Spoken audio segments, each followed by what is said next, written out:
Assalamualaikum warahmatullahi wabarakatuh. Alhamdulillah, kita memuji Allah subhanahu wa ta'ala, Zat yang telah mengawasi, mengurus, menciptakan dan memiliki semua yang di langit, semua yang di bumi dan semua yang di kedalaman lautan. Termasuk tanda-tanda kekuasaannya turunnya hujan seperti sekarang. Dan ini tidak bisa dipungkiri oleh orang-orang yang memang tidak mengakui Allah. Dia Zat yang maha kuat, maha bijaksana, maha adil, maha hidup. Dan juga dia menggantungkan segala nikmat yang diberikan kepada kita dengan kalimat Alhamdulillah. Maka sangat wajar kalau kita sering mengulangi kalimat yang mulia ini.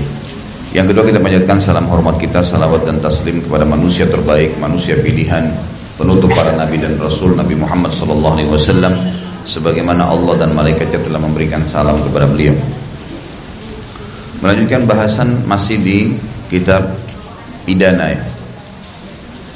Dan hadis yang terakhir 1198. Saya reviewkan kembali hadis ini karena berhubungan. Terjemahannya adalah Abu Hurairah berkata radhiyallahu anhu, ada dua orang perempuan dari kabilah Uzail bertengkar, dan ini sudah saya suruh ubah ya, Huzail ya. Salah seorang melempar yang lain dengan batu hingga ia dan anak yang dikandungnya mati. Lalu mereka mengajukan masalah itu kepada Rasulullah SAW. Beliau memutuskan bahwa denda janin dalam perut dibayar dengan memerdekakan budak laki-laki atau perempuan, dan denda ibunya perempuan yang dibunuh. Itu tadi denda janinnya. Denda ibunya adalah diberikan kepadanya asabah, orang yang mendapatkan bagian, siapa yang mendapatkan bagian warisan atau warisannya orang yang membunuh, yang diwariskan kepada anak-anak dan ahli waris mereka. Berkatalah Hamal ibn Naghira al-Huzailiyah, dan ini kemarin sudah saya sebutkan juga, Hamalu ya. Wahai Rasulullah, bagaimana janin yang tidak makan dan tidak minum, tidak bicara dan tidak bersuara dibayar dengan denda? Hal ini mestinya dibebaskan. Lalu Rasulullah SAW bersabda, orang ini adalah saudara tukang tenun. Kelihatan dari omongan yang ia ucapkan. Muttafaqun alaih. Ini sudah saya sebutkan ya, sudah kita rincikan pada pertemuan yang lalu. Kita tidak rincikan lagi. Kita akan pindah ke hadis yang baru pada pagi ini, nomor 1199. Wa akhrajahu Abu Dawud wa Nasa'i min hadits Ibn Abbas anna Umar radhiyallahu anhu sa'ala man syahida qada'a Rasulullah sallallahu alaihi wasallam fil janin. Qala faqama hamalat min nabiga faqala kuntu baina yaday imra'ataini fadarabat ihdahuma al-ukhra fadzakarahu mukhtasaran wa sahih Ibn Hibban wal Hakim. Sebelum saya baca terjemahannya, tadi kenapa saya review kembali ibu-ibu sekalian hadis tentang 1198, karena ini hadisnya bersambung dengan kejadian yang disebutkan di 1199. Suatu hari setelah kejadian kasus tadi, hadis 1198, setelah itu berjalan beberapa waktu, ternyata terjadi lagi. Ada lagi orang yang terbunuh, seorang wanita, karena bertengkar sama temannya, dan ternyata juga sama, hamil dan janinnya mati juga. Maka disebutkanlah dalam riwayat yang lain ini, disebutkan di sini Abu Daud dan Nasa'i juga meriwayatkan hadis dari Ibnu Abbas radhiyallahu anhuma bahwa Umar bin Khattab bertanya kepada orang yang menyaksikan keputusan Rasulullah SAW dalam masalah pembunuhan janin tersebut. Perawi berkata, berdirilah Hamal bin Naghirah yang tadi ada di hadis 1198 dan berkata, aku di hadapan dua perempuan itu yang sedang bertengkar di hadapan Nabi SAW. Salah seorang memukul yang lainnya, lalu ia menceritakan dengan ringkas. Hadis sahih menurut Ibn Hibban dan Hakim. Maksudnya adalah tadi ya, Hamal bin Nabighah yang ada di hadis 1198, di zaman Umar bin Khattab menjadi khalifah ya, setelah Nabi SAW meninggal, terjadi lagi kasus ini. Lalu Umar bin Khattab bertanya, siapa yang dulu menyaksikan kejadian yang di zaman Nabi SAW yang dua perempuan bertengkar kemudian mati janinnya juga? Maka Hamalah ini kebetulan masih hidup, dia mengatakan saya. Lalu dia ceritakanlah bagaimana mekanisme terjadi di zaman Nabi SAW ya. Jadi hadis ini sama saja, apa hukum-hukum yang kita jelaskan di hadis sebelumnya sebenarnya berlaku pada hadis ini. Kita masuk ke hadis 1200. Saya ulangi lagi, 1200 ya. Mudah-mudahan bisa dimengerti maksudnya. Sudah 1200 hadis yang dipelajari. Wa an Anasin anna Rabi'a bintan Nadhr ammata kasarat thaniyata jariyah fatalabu ilaiha al-'afw fa'abaw fa'aradu al-'arsha fa'abaw fa'ataw Rasulullah sallallahu alaihi wasallam fa'abaw illa al-qisas fa'amara Rasulullah sallallahu alaihi wasallam bil qisas faqala Anas bin Nadhr ya Rasulullah ataksuru thaniyatur rubai la walladhi ba'athaka bil haqq la taksur thaniyatuha faqala Rasulullah SAW ya Anas kitabullahil qisas faradiyal qawmu fa'afaw faqala Rasulullah SAW inna min ibadillahi man law aqsama ala Allahi la abar muttafaqun alaih wal lafdhu lil Bukhari. Dari Anas bahwa Rubai ibn Nadhr, seorang wanita, saudara perempuan ayahnya, maksudnya tantenya si Rubai'ah, telah meretakkan gigi depan seorang gadis. Di sini tidak diceritakan mekanismenya, apakah ditampar, dipukul, kena batu, tapi yang jelas anak kecil ini, anak perempuan ini ternyata giginya dipatahin oleh seorang ibu yang sudah dewasa. Lalu mereka meminta ampun. Maksudnya di sini bukan terjemahnya bukan minta ampun ya. Mereka meminta maaf. Ya. Ibu itu dengan keluarganya meminta maaf kepada si anak kecil dan keluarganya si anak kecil itu. Namun keluarga gadis itu menolak, tidak mau memaafkan. Kemudian mereka menawarkan denda dan mereka tetap menolak. Artinya mau nggak supaya dimaafin, saya bayar sekian, gitu kan. Ternyata si gadis ini dengan keluarganya juga nolak. Menghadaplah keluarga gadis ke Rasulullah SAW dan mereka menolak kecuali qisas. Harus nih, giginya ibu itu juga harus dipecahin, gitu. Anas bin Nadhr berkata, wahai Rasulullah, apakah gigi depan Rubai'i diretakkan? Tidak, demi Allah atau Tuhan yang telah mengutusmu dengan kebenaran, gigi depannya tidak akan diretakkan. Rasulullah SAW bersabda, wahai Anas, kitabullah, Al-Quran ini memerintahkan qisas. Siapapun itu, siapapun dia, kalau dia melakukan satu perbuatan dan terbukti dia bersalah, qisas, nggak bisa. Ya. Maka relalah keluarga gadis dan mereka memberikan ampunan atau maaf. Pada saat mereka melihat keseriusan Nabi SAW, nggak bisa nih, perempuan ini harus, ibu ini harus didudukin, dikelihatanin giginya, si gadis tadi memukulnya sampai giginya retak juga, gitu kan. Melihat keseriusan tersebut, ternyata keluarga gadis akhirnya memaafkan. Lalu Rasulullah SAW bersabda, sesungguhnya di antara hamba Allah ini ada yang kalau bersumpah dengan nama Allah, Allah akan melaksanakannya. Hadis muttafaqun alaih dan lafadznya menurut Imam Bukhari. Kita sekarang ambil pelajaran. Perawi hadis ini siapa namanya? Anas. Anas ini punya tante namanya Rubai'i bint Nadhr. Yang punya masalah sekarang siapa? Rubai'i ini. Rubai ini memukul anak gadis sehingga gigi depannya retak. Bukan retak ya, memang terputus, ya, patah. Kemudian hukum yang kita bisa ambil adalah setiap orang yang berbuat salah, ini hukum yang pertama, setiap orang berbuat salah dalam Islam wajib minta maaf. Wajib, nggak boleh nggak. Dan itu kebaikan buat dia, tidak boleh ditunda. Jangan Bapak Ibu sekalian karena Anda merasa saya punya jabatan, ini kan pembantu, nggak apa-apa deh. Oh ini siswa saya di sekolah, nggak apa-apa, saya kena kepala sekolah misalnya.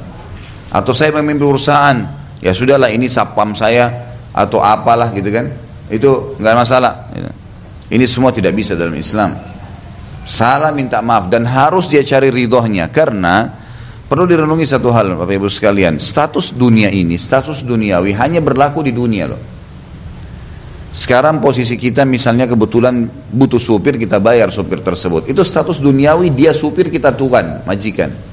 Status duniawi, kita majikan, ini pembantu. Status duniawi, kita guru dan ini siswa dan siswi. Status duniawi, kita pemilik perusahaan dan ini pegawai. Itu status duniawi. Tapi di mata Allah tidak berlaku nih status duniawi ini.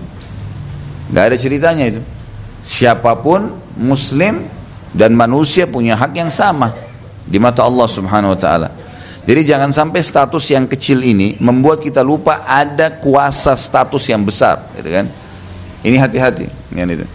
Jadi wajib hukumnya minta maaf sama siapapun, termasuk ibu dan bapak sekalian, melatih diri dari anak sendiri.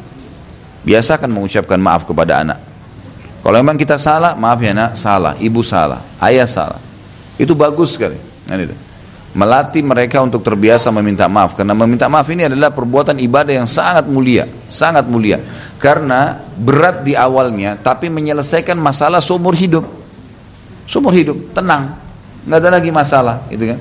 Sampaikan maaf dan akui, dan itu juga akan menanamkan sifat tawadhu dan merendah di dalam jiwa kita, akan menghilangkan sifat sombong, gitu kan? Ini wajib hukumnya, jadi tidak boleh. Kalau bapak ibu buat salah dan tidak mau minta maaf, maka berarti berdosa, karena itu wajib. Tidak cukup di situ, dia akan dihukum pada hari kiamat. Kalau di dunia ketemu dengan pemerintah Islam, maka wajib dihukum, harus diambil secara paksa haknya orang yang telah dia zalimi.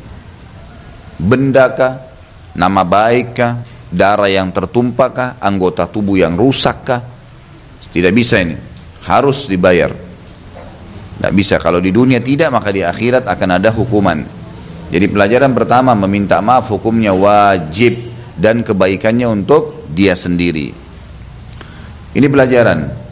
Kemudian pelajaran yang lain, kalau minta maaf, namanya juga orang bersalah, harus sabar. Kalau orang yang sedang kita zalimi nggak mau maafkan, kita berusaha negosiasi. Harus begitu. Gimana kalau seandainya saya bayar deh 2 juta rupiah, yang penting saya dimaafin. Loh ya betul. Itu sampai ulama mengatakan kalau seandainya ada orang yang menggibah orang lain, dia gunjing ya, terus dia cerita, dia bilang maaf ya saya pernah gunjing kamu. Terus yang gunjing ini yang digunjing nggak mau maafin. Lalu atau dia memberikan syarat, saya maafin tapi kamu bayar saya 10 juta. Misal, maka si A yang menggunjing itu harusnya memberikan. Atau dia negosiasi mengatakan baik saya tidak mampu, saya cuma bisa bayar 2 juta. Itu resiko. Lebih baik dia kehilangan uang 2 juta, 10 juta rupiah di dunia daripada dia kehilangan 10 juta pahala di akhirat. Ini bukan hal yang ringan. Dan ini semua Bapak Ibu sekalian tujuannya agar jangan seseorang itu menganggap remeh tentang mengganggu orang lain. Karena ada hadis Bukhari berbunyi, kullu muslimin ala muslimin haram damuhu wa maluhu wa irdu. Setiap muslim terhadap muslim yang lain hukumnya haram, darahnya, hartanya dan kehormatannya. Nggak boleh sama sekali. Tidak boleh Bapak Ibu kita mencampur dan mencoreng kehormatan orang lain. Tidak ada hak kita untuk masuk ke rumah bertamu, kemudian masuk ke dapurnya, cek dia pakai gelas merek apa, sendoknya seperti apa, ya. Tidak ada tugas kita itu. Dan kita di dalam Islam, ya, selalu disuruh menerima, gitu kan, dan bukan menilai. Misal gini, ada fakir miskin lewat nih, lagi minta. Tugas kita pada saat itu menerima hukum Allah dengan memberi, bukan menilai. Menilai ini salah. Ini benar nggak ya? Dia benar-benar fakir miskin. Ini anak pinjaman bukan? Nah, ini menilai, bukan menilai. Kita tidak ada tugasnya menilai di situ. Tugas kita kalau sedang datang sesuatu dalam berbuat baik, lakukan, bukan menilai. Terima sebagai hukum Allah. Sama halnya kalau kita sedang berbuat salah, ada yang mengingatkan, tugas kita menerima, bukan menilai lagi. Siapa nih? Kenapa kok dia harus ingatin saya? Itu menilai namanya. Nggak ada urusan, jangan lihat orang yang ngomong. Karena seringkali Allah datangkan peringatannya melalui lisan orang lain. Kan itu. Jelas kita kadang-kadang mungkin salah parkir. Ada orang yang ingatin, bu salah parkir tuh bu, kita balik tukang parkir, siapa sih orang ini? Muncul sombong, enggak bisa. Oh ya maaf pak ya, baik kita terima. Bukan tugasnya menilai. Kita nggak boleh menilai pada saat itu. Ibu lagi tidak sholat, belum sholat di rumah, anaknya datang. Mama nggak sholat ya? Tugas kita terima. Jangan nilai. Ini siapa nih anak saya kok pakai ingatin saya? Nggak bisa. Jadi kita harusnya begitu ya. Karena menilai ini tidak diperintahkan dalam agama Islam. Kalau ada sesuatu yang seperti ini ya, kasus-kasusnya. Jadi kalau seandainya pelajaran yang kedua, kita meminta maaf karena buat salah, wajar sekali kalau kita harus merendah. Wajar. Karena kita sudah buat salah. Untuk menyelamatkan diri kita pada hari kiamat harus merendah. Dan sangat wajar kalau orang yang kita zalimi masih terganjal di hatinya. Wajar itu. Harus kita bisa cari ridhonya. Jangan bilang, gibah orang nih, maaf ya, udah selesai.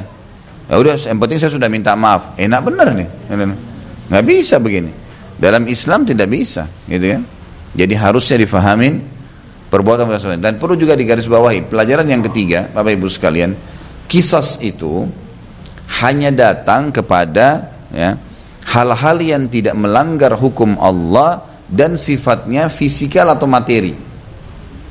Sifatnya fisik dan materi. Misal gini, ada orang nampar orang lain, qisasnya ditampar juga.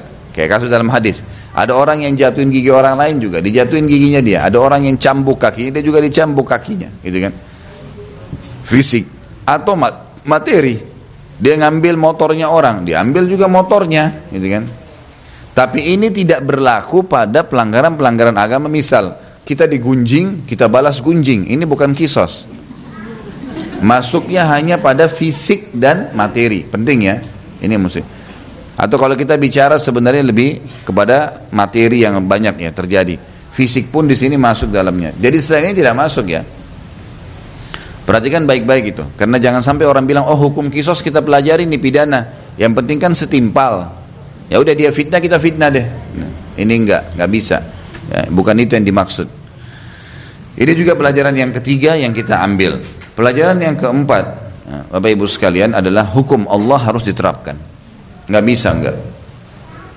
Apapun konsekuensinya. Saya berikan gambaran begini. Banyak orang tua misalnya, anaknya nakal nih, buat masalah, narkotika lah, buat masalah, suka mabuk-mabuk lah segala. Ibunya dan ayahnya salah sayang nih. Kenapa salah sayang? Anaknya nggak dihukum, ditutupin. Udahlah, udah. Maka mungkin dia berharap sudah, kalau anaknya nggak keluar rumah sudah senang dia. Salah, bukan begitu. Harus hukum berlaku. Salah dihukum. Kalau ibu dan bapak mau anaknya baik tuh yang narkotika, ditangkap polisi, biarin di penjara. Biarin dia kapok. Nggak bisa. Kalau dikeluarin dibayar, pastikan dia buat lagi. Nggak bisa. Harus tega, apa boleh buat? Karena memang efek jera dari perbuatan itu akan membuat pelakunya berhenti. Berapa banyak orang begitu, bayar lagi polisi, keluar lagi. Ada anak-anak, mungkin anak-anak ibu, masya Allah punya kemampuan, dibeliin mobil, tabrakan mobilnya, suruh dia tanggung jawab. Enggak, tabrakan, suruh supir yang bawa, suruh dia bawa ke bengkel, walaupun kita yang bayar misalnya kalau dia tidak punya duit. Jadi dia tahu ada masalah, ada efek dari apa yang dia lakukan. Ya. Ada satu keluarga, saya pernah memberikan masukan karena memang dikonsultasikan dengan saya gitu. Jadi anak-anaknya bapak dan ibu ini, mereka masya Allah sangat mampu sehingga akhirnya apapun disiapin buat anak-anaknya. Sampai pada tingkat anak-anaknya ini kalaupun tabrakan mobil pulang malam minggu mabuk-mabukan, ya udah ditinggal di jalan mobilnya. Udah tinggal pulang ke rumah. Tuh ayah, tuh ibu mobil saya di sana, udah. Anaknya saking nakalnya sampai pernah mobilnya dalam kondisi mabuk jatuh ke lautan, pinggir laut. Dia keluar, mobil dibiarin. Tapi sama orang tuanya ya sudah. Anak dimarahin sebentar sudah selesai. Ini keliru nih. Dan anak itu tidak pernah lihat bagaimana tuh mobil dikeluarkan kembali. Anak itu tidak pernah bawa mobil yang dia tabrakin ke bengkel tadi. Kan harus ada minimal ada efek jerah dari perbuatannya. Itu dia kapok tuh. Masalahnya enggak. Jadi anak ini tidak pernah terdidik. Ini sayangnya salah ini. Salah. Nih kan? Harus biarin dihukum kalau melanggar.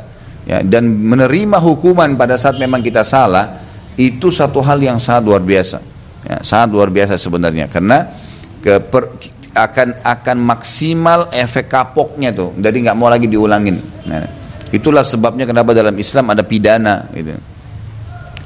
Ada orang-orang Bapak Ibu sekalian yang bisa dinasihati dengan lisan, ada orang yang Masya Allah, kita ngobrol satu kali, tidak boleh nak ya, nggak boleh loh, ini haram, udah ditinggalin. Oh iya ya, nggak boleh ya, sudah ditinggal. Ini orang yang cerdas.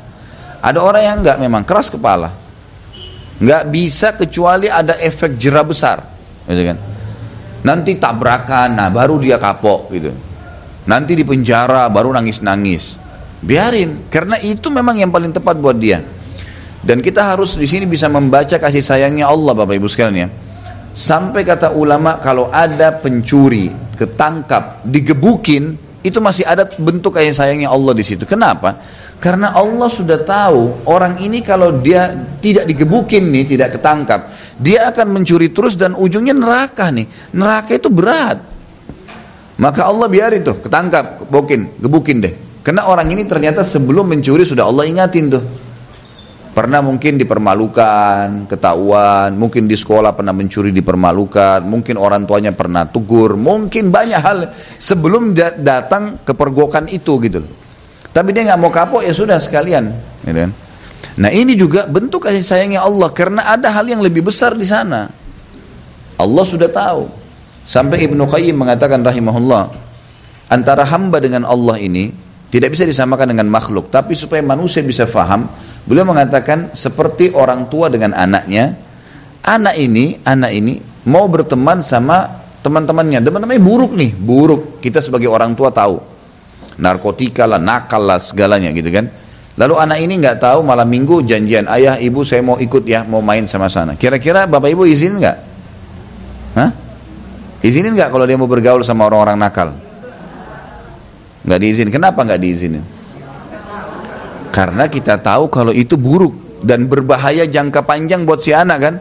Ini kata Ibnu Qayyim perumpamaan Allah kalau memberhentikan seorang hamba dari satu perbuatan. Bahkan seringkali dia ngerengek sama Allah, minta satu Allah belum kasih. Sehingga Allah tahu kalau dikasih bahaya nih orangnya. Sampai ada sebuah hadis yang mulia, kata Nabi SAW, Allah berfirman kepada sebagian ya, malaikatnya, mengatakan, luaskanlah rezekinya hambaku ini, karena dengan luasnya rezeki dia makin taat kepadaku, dan tahanlah rezeki hambaku yang ini, karena kalau kau bukakan maka dia akan durhaka padaku. Jadi Allah SWT justru di situ ada kasih sayangnya gitu ya, yang banyak orang tidak faham. Kisos ini, hukuman ini, mungkin kalau tadi misalnya di awal saya bilang ini giginya harus dipecahin juga nih keluarganya, kita mungkin secara manusiawi kok kejam sekali ya. Padahal kita nggak berpikir bagaimana tadi si anak kecil tuh waktu dipatahin giginya, kan kesian dia gitu. Nggak boleh, harus adil di sini. Nggak bisa, salah benar siapapun itu. Ini hukum Allah. Makanya jawaban Nabi SAW di sini, wahai Anas ya, di sini adalah kitabullah. Ya, tidak bisa. Kemudian yang pelajaran terakhir yang kita bisa ambil dari hadis ini Bapak Ibu sekalian, ternyata Anas bin Nadhr ini radhiyallahu anhu, sahabat Nabi yang mulia, ini punya satu kelebihan. Jadi ada beberapa sahabat-sahabat Nabi itu kalau mereka bersumpah atas nama Allah, misal dia bilang, ya Allah, aku bersumpah atas namamu, sembuhkanlah penyakitku ini. Itu sembuh. Ada orang begitu. Karena dekatnya dengan Allah, kalau dia sudah bersumpah nama Allah jadi. Ada beberapa orang yang Nabi SAW tunjuk-tunjuk, ini orang ini sumpahnya terjadi pada Allah. Termasuk Anas bin Nadhr nih. Anas bin Nadhr ini tadi ponakannya si Rubai'i yang meriwayatkan hadis gitu kan. Kan dia bilang, ya Rasulullah, demi Allah, dia bersumpah atas nama Allah, giginya Rubai'i tidak boleh dipecahkan. Dia maksudnya, saya memohon kepada Allah agar jangan terjadi itu. Udahlah, Rubai'i ini sudah minta maaf, merasa bersalah. Memang betul tante saya salah, tapi dia sudah minta maaf. Saya bersumpah atas nama Allah agar tidak terpecahkan giginya Rubai'i. Lalu ya, keluarga si anak kecil tadi, anak perempuan itu memaafkan. Apa sebabnya keluarga perempuan itu memaafkan? Sumpahnya Anas bin Nadhr. Bisa ditangkap? Jadi sebenarnya tadinya keluarga si anak perempuan tidak mau maafin. Tapi subhanallah, kesolehannya Anas bin Nadhr, dia bersumpah kepada Allah agar jangan sampai tantenya dipecahin giginya, supaya kaum ini setuju, diterima sama Allah. Itu makna daripada akhir hadis ini. Ini kalau Bapak Ibu baca sendiri nggak paham. Makanya di sini harus difahamin. Jadi di sini sabda Nabi SAW terakhir, sesungguhnya di antara hamba Allah, kata Nabi SAW ya, ada yang kalau bersumpah dengan nama Allah, ia akan melaksanakannya. Maksudnya Allah akan memberikannya. Yang Nabi SAW maksudkan siapa? Anas bin Nadhr, perawi hadis ini. Gitu. Perawi hadis ini. Inilah beberapa pelajaran yang kita bisa ambil dari hadis tadi, dan hadis ini sangat mulia, mengandung banyak hukum, sebagaimana saya jelaskan tadi. Ya. Baik, selanjutnya 1101, 1201. An Ibnu Abbas radhiyallahu anhuma qala qala Rasulullah sallallahu alaihi wasallam man qutila fi immiyah aw rimmiyah bihajarin aw sautin aw asa فأكله أكل الخطأ ومن قتل عمدا فهو قواد ومن حال دونه فعليه لعنة الله أخرجه أبو داود والنسائي وابن ماجه بإسناد قوي.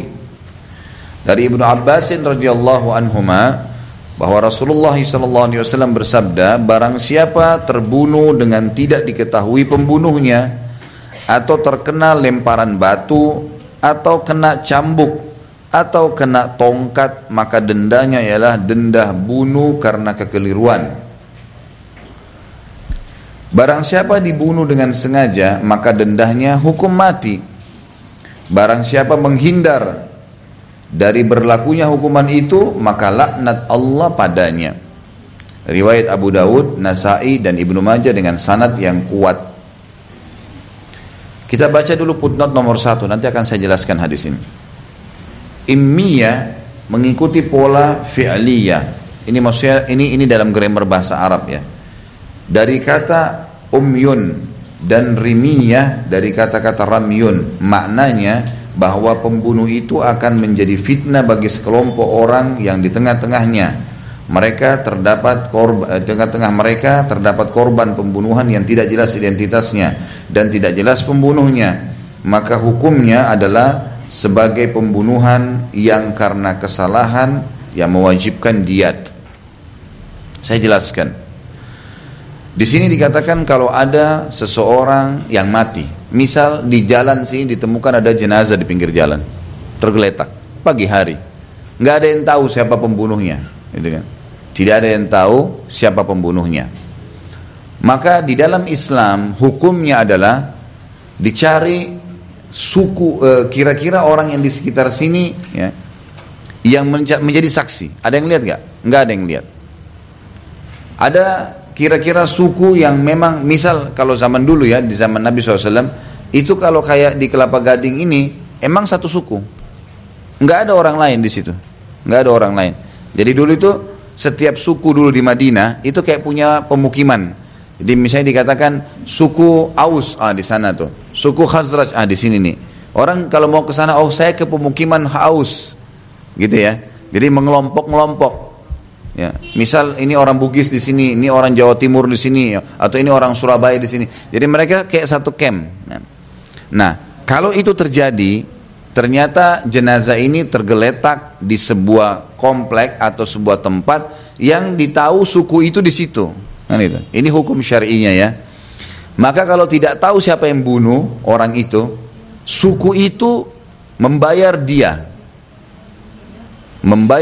kepada keluarganya yang mati tadi. Dendahnya adalah membunuh orang tidak sengaja. Jadi misal gini, ada orang ibu misalnya tidak sengaja, seseorang ibu tidak sengaja dia mau masuk kamarnya, dibanting pintu, ternyata ada pembantu lagi pas lewat, kena wajahnya, jatuh mati, membunuh tidak sengaja, gitu kan? Atau ada orang tidur mimpi berantem, dia tonjok istrinya atau suaminya atau kena ya mati. Ini contoh-contoh saja, bunuh tidak sengaja. Maka membunuh tidak sengaja dendanya adalah bebasin budak. Bebasin budak mukmin ya. Orang mukmin satu dibebasin. Kalau tidak tahu dikadar. Kayak sekarang itu kan pernah saya bilang di Mauritania ada pembebasan budak kan gitu. Itu nilainya sekitar 10.000 real, sekitar 30-35 juta kalau sekarang. Maka mereka bersatu suku ini untuk membayar kepada keluarganya yang terbunuh tadi itu, karena didapat di situ, gitu kan. Ini kalau tidak tahu statusnya, mungkin tadi kan dikasih contoh dari Nabi SAW sini, mungkin ditemukan ada bekas cambukan di badannya, mungkin bekas ini, mungkin bekas itu. Artinya polisi meneliti, oh ini memang terbunuh, ada yang bunuh, tapi tidak jelas siapa. Maka kaum yang ada di situ itu mengeluarkan dia dendahnya, gitu kan, sehingga mereka semuanya aman secara hukum syar'i. Mereka semuanya aman. Jadi rame-rame lah kalau kita gotong royong untuk membantu keluarganya yang dibunuh ini. Karena mati di daerah kita, maka kitanya berusaha untuk memberikan kepada keluarga tersebut. Dendahnya bebasin atau nilai satu orang budak. Sedikit saya ini tambahkan di sini Bapak Ibu sekalian. Saya baru temukan informasi dari salah seorang syekh di Saudi. Dan beliau subhanallah punya cuplikan di YouTube. Cuplikannya itu dia mendatangi beberapa penjara di Thailand. Beberapa penjara di Thailand.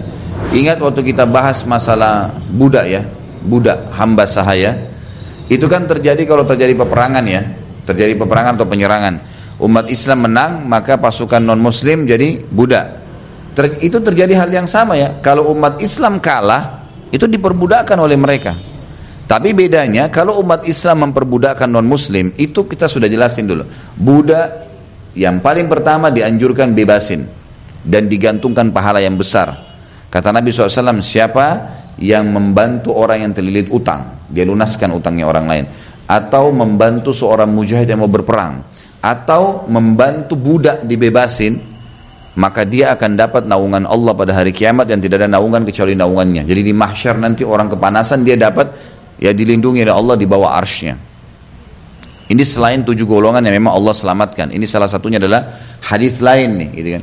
Jadi ada fadilah sendiri tuh, fadilah sendiri bebasin budak. Lalu Allah SWT selalu perintahkan dalam Al-Quran, tahrirur raqabah, bebasin budak, ada motivasinya. Kemudian yang kedua, budak ini bisa menjadi kafarah, pembersih dosa. Seperti orang berhubungan suami istri di siang hari Ramadan, pernah saya jelaskan. Kalau mereka tidak ada udzur syar'i, bukan karena musafir, bukan karena sakit kan gitu, atau bukan karena belum tahu Ramadan masuk misalnya, maka berarti dia kena denda. Dendanya bebasin budak atau puasa 2 bulan berturut-turut atau memberikan makan 60 orang miskin. Ada bebasin budak gitu kan. Orang sumpah demi Allah begini, padahal sebenarnya salah. Maka ini dia juga membayar denda bebasin budak atau puasa 3 hari atau memberikan makan 10 orang miskin. Intinya ada pembebasan budak kan gitu, pemberian dosa. Budak juga ini hukum syariah yang lain adalah mereka tidak dibebankan hukum, atau ada hukum namanya maula. Masih ingat dulu hukum maula ya? Saya punya budak misalnya, lalu saya bilang kamu bebas. Pembebasan ini membuat ada hukum maula. Maula ini adalah berlakunya hukum warisan kepada orang yang bebasinnya. Ya. Kemudian juga ada hukum mukatabah. Mukatabah budak yang mau bebasin dirinya, tapi dengan syarat dengan bajikannya, dengan tuannya. Saya mau bebas. Apa syaratnya? Kata majikannya, saya bebasin kamu dengan syarat kau bayar 10 juta. Lalu kata budaknya, baiklah. Bisa nggak saya bayar cicil 1 juta tiap bulan? 10 bulan saya bebas. Maka kalau sudah terjadi negosiasi ini, si tuan tidak boleh nolak, harus mengatakan iya. Dia tidak boleh menahan orang dalam keterbudakan. Hukumnya wajib menerima mukatib namanya. Dan orang budak yang mau bebasin dirinya, itu dalam sebuah hadis kata Nabi SAW, 3 orang pasti Allah kasih rezeki, pasti. Yang pertama adalah ya, mukatib tadi, budak yang mau bebasin dirinya, Allah pasti kasih rezeki. Yang kedua mujahid. Dan yang ketiga seseorang yang menikah karena takut berbuat yang haram. Jadi ini pasti Allah bukakan rezekinya. Salah satunya adalah mukatib. Jadi ada hukum-hukum syar'i di sini, ada hukum-hukum syar'inya. Nah, ini perilaku umat Islam terhadap budak. Ya, sampai beberapa sahabat Tiap hari kalau mereka punya duit, mereka datang ke pasar perbudakan, beli, dibebasin. Kamu bebas, 30 orang, 50 orang gitu lah. Karena mereka tahu itu ibadah. Bedanya, perbudakan selain Islam itu parah sekali. Parah sekali. Mereka luar biasa, menyiksa, membunuh, boleh memotong bagian badannya. Oh, luar biasa deh, gitu kan. Tidak mengenal antara ibu sama anak, perempuan itu diperkosa saja, dan seterusnya. Terlalu banyak pelanggaran syariah. Subhanallah, cuplikan yang saya lihat itu, saya baru menyaksikan dengan mata kepala, benar-benar ada umat Islam yang diperbudakkan. Itulah orang-orang Islam yang di Myanmar tuh. Lihat kemarin kisahnya kan, yang ini kurang lebih sudah 1,5 tahun yang lalu, 2 tahun lalu itu, sempat ada pembantaian besar-besaran yang dibakar umat Islam di Myanmar. Itu kan Myanmar dulu ceritanya, kalau kayak meja ini Bapak Ibu sekalian, ini meja kita anggap Myanmar dulu di tahun 1980-an ke bawah ya. Ini dulu terbagi dua. Dulu ada Arakan dan ada Myanmar. Arakan ini dulu kerajaan Islam. Kerajaan Islam, gitu ya. Kemudian diserang oleh orang-orang ini, gitu kan. Orang Myanmar ini yang memang dasarnya penyembah berhala, menyerang, berhasil menang. Maka umat Islam semenjak itu, negara mereka direbut, kemudian mereka diganggu terus. Dipersulit warga negaranya, suka dibakar masjidnya, pembantaian tiba-tiba tanpa sebab, dan ini pembantaian tidak tanggung-tanggung ya. Itu sampai dipanggang, dibakar di depan mata mereka. Saya nggak tahu kenapa ada manusia begitu ya, luar biasa gitu. Bisa membakar orang itu depan mata, sampai saya lihat ada anak perempuan diikat kaki sama tangannya di kayu, 2 orang ya biksunya itu megang kayu kiri kanan dibakar. Anak kecil. Nah, itu kan sudah luar biasa, sudah nggak ada hati nurani. Tapi seperti itulah. Dan umat Islam yang tidak dibantai, gitu kan, ditangkap-tangkapin, ditaruh di penjara dan diperjualbelikan. Diperjualbelikan. Yang mau bebasin boleh bayar $1.000. Ada cuplikannya di YouTube tuh. Itu sampai Syekh ini datang ke sana, dia mau ketemu pun sama orang Islam itu di penjara lantai 2 di Thailand tidak diizinkan. Jadi cuma ucapkan salam dari depan pintu penjaranya itu, assalamualaikum, semua mereka di atas waalaikumsalam sampai nangis-nangis minta tolong dibantu. Karena mereka tuh setiap saat dipisahkan sama orang tuanya, sama saudaranya, tinggal diambil orang mau datang nih, jadikan budak. Dia di penjualan manusia besar-besaran. Itu di sekarang di abad seperti kita ini, gitu kan. Dan itu parah sekali. Nah, saya setelah melihat itu, saya rencana akan menghubungi orang ini, dan karena ada saudara kita Muslim di Thailand yang memang bertugas untuk itu. Kalau ada Muslim yang mau bebasin, tinggal bayar. Saya tahunya ini cuplikan mungkin beberapa waktu yang lalu $1.000. Tapi kita taruh cadangan sekitar 1.000 sampai $1.500. Kalau ada yang mau berminat, tapi nanti setelah insya Allah kita akan hubungin dulu saudara-saudara kita di sana, dibebasin. Nah, ini termasuk pembebasan sebenarnya. Karena budak itu ada budak kafir, ada budak mukmin, ya. Ada budak mukmin. Nah, pembebasan denda terhadap orang yang membunuh tidak sengaja, dan orang yang membunuh, orang yang terbunuh tapi tidak jelas siapa pembunuhnya berada di sebuah wilayah, orang wilayah itu membebaskan budak mukmin, ya. Baik, ini pelajaran pertama yang kita bisa ambil dari hadis tadi.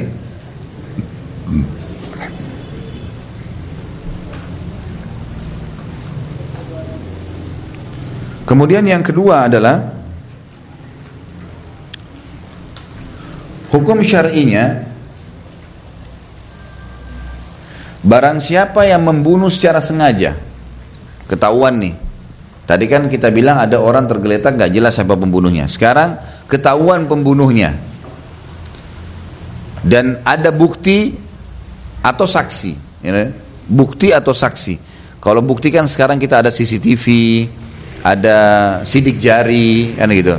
Mungkin senjata yang dia pakai hanya ketahuan. Ini sudah cukup, semuanya sudah cukup. Ya, bukti atau saksi. Saksi yang membunuhkan 2 orang laki-laki yang mengatakan benar saya lihat orang ini membunuh misalnya. Hukumannya apa? Dibunuh juga. Karena ketahuan udah. Kisos, gitu kan. Ini hukum yang lain. Kemudian hukum yang ketiga yang terakhir adalah kalau seandainya ada orang yang benar-benar terbukti membunuh, lalu dia menyogok, atau dia memukul, merusak tubuh orang lain, atau mengambil materi orang lain, kemudian dia dengan caranya ya berteman dengan syaitan untuk bisa menyesatkan, ya, untuk menyelamatkan dirinya. Maka di sini kalau dia berhasil lolos, yang dizalimi tidak usah khawatir, karena akan bersih dosanya, dia akan dapat pahala dengan kesabarannya, dan orang itu akan dilaknat. Apa itu laknat? Pernah saya jelasin. Diangkat berkah hidupnya. Jadi walaupun misal dia berhasil mengambil harta warisan kerabatnya, itu tidak ada berkahnya, percuma. Akan jadi penyakit buat dia, akan jadi penyakit buat anaknya, akan datang cobaan-cobaan berat. Jadi Bapak Ibu sekalian, fokus pada hal yang halal dan hak kita saja, titik. Selalu kembali kepada kapasitas tubuh. Perut kita hanya butuh 1-2 piring nasi cukup, nggak lebih daripada itu. Jangan ambil haknya orang lain, nggak boleh. Ya, harus orang jujur, amanah, nggak boleh. Jangan rusak jiwa kita. Orang yang jalan di atas hukum Allah itu hidupnya tenang sebenarnya, gitu kan? Jadi semestinya jangan rusak, jangan sampai kita ganggu kehidupan kita ini dengan sifat-sifat yang buruk. Ya. Jangan pernah ambil haknya orang lain.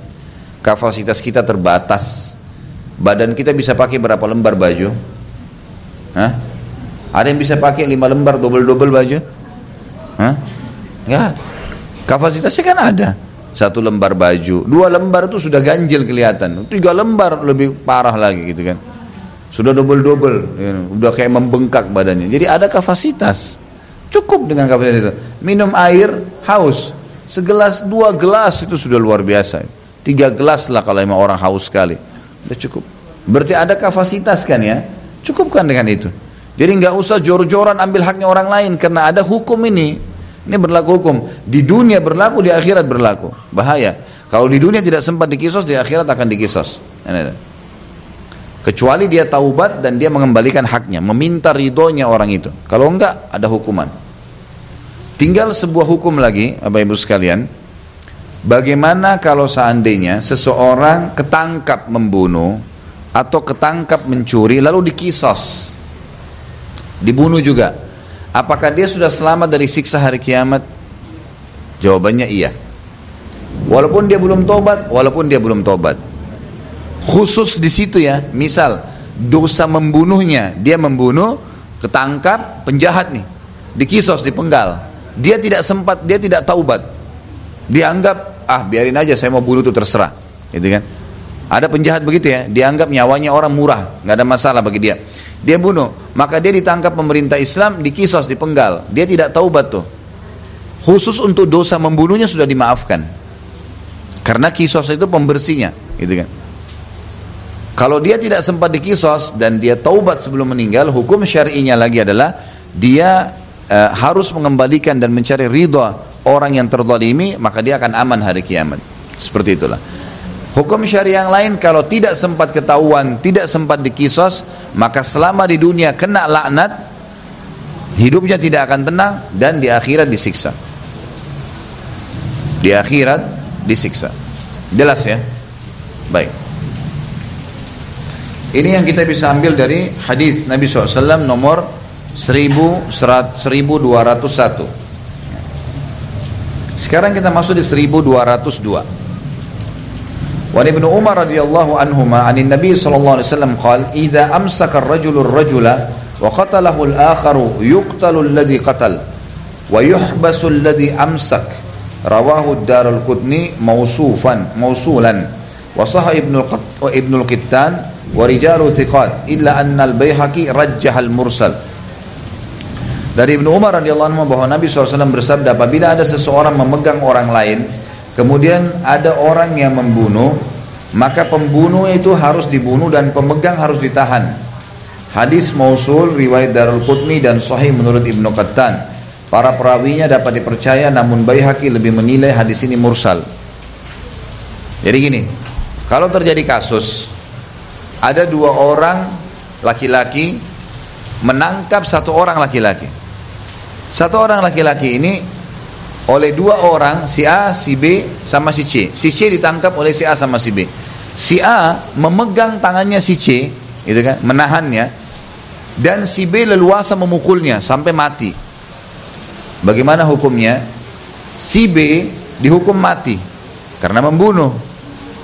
Si A yang menahan itu juga dipenjara. Dan dari hadis ini ulama mengeluarkan hukum bolehnya ada penjara nih. Di penjara. Masalah berapa lama tergantung hakim melihat, gitu kan? Ini hukum syar'inya begitu.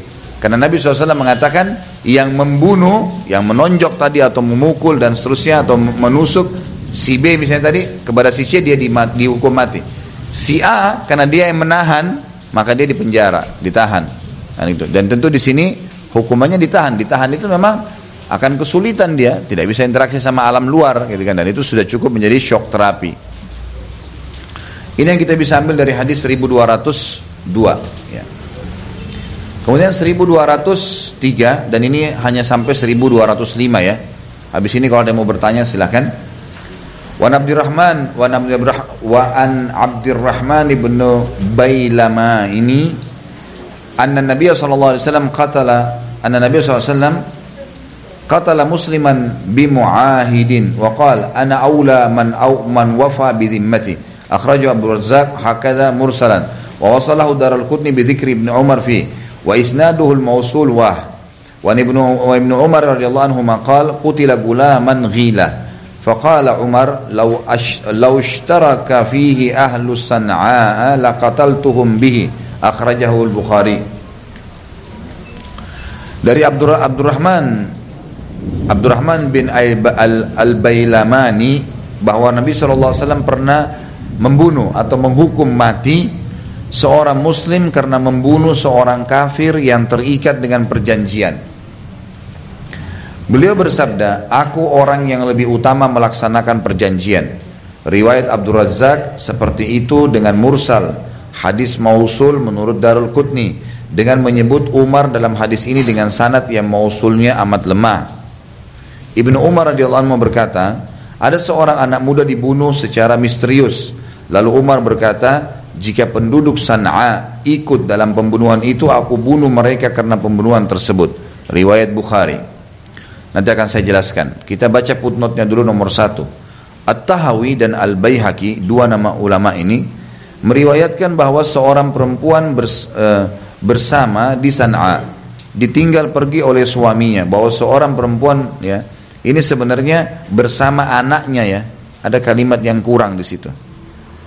Meriwayatkan bahwa seorang perempuan bersama anaknya di San'a. San'a itu nama ibu kota Yaman. Nama ibu kota Yaman. Sudah ditandain belum? Tulis ya. At-Tahawi dan Al-Baihaqi meriwayatkan bahwa seorang perempuan bersama anaknya di San'a. Tambah kalimat anaknya. San'a kasih sedikit tanda di atas, ibu kota Yaman. Ditinggal pergi oleh suaminya. Anak tersebut bernama Asil. Kemudian perempuan itu mengambil seorang laki-laki sebagai kekasihnya. Perempuan itu berkata, anak ini mengganggu kita, maka bunuhlah dia. Maka anak itu dibunuh oleh laki-laki tadi, si kekasih perempuan ini, ibunya ya. Laki-laki lainnya, perempuan itu dan pembantunya. Ketika Ya'la bin Umayyah, gubernur Umar yang ada di Yaman, mengirim surat kepada Umar, maka Umar mengirim surat kepadanya agar semua orang itu dibunuh. Faham kasusnya ya?